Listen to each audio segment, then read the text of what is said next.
popolo corso in dolo. Un militant nationaliste corse est mort pour avoir été jusqu'au bout de ses idées. Un autre est grièvement blessé.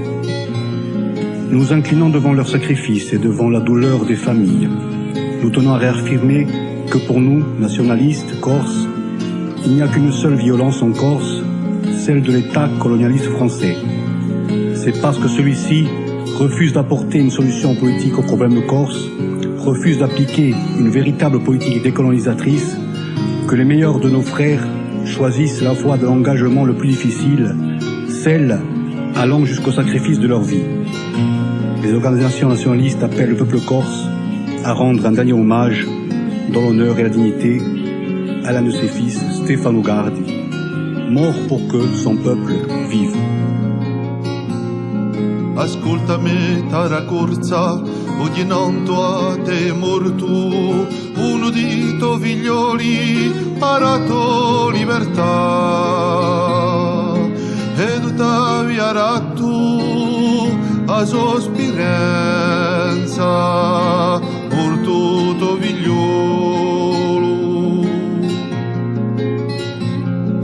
Senti popolo in lotta, o di patte morto, un udito vratte di parato verità,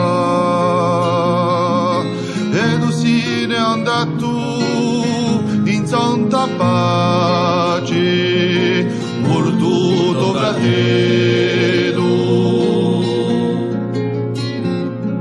Senti Francia assassina, o di date morto, un combattante schietto para nostra salvezza, a soli volta e sempre in un nostro cuore, morto un combattante. Ascoltami taricchiera, ogni paranoia morto, un uomo di che fiero para nostra indipendenza. Uso ricordo un giorno vincerà, morto un col suo piede.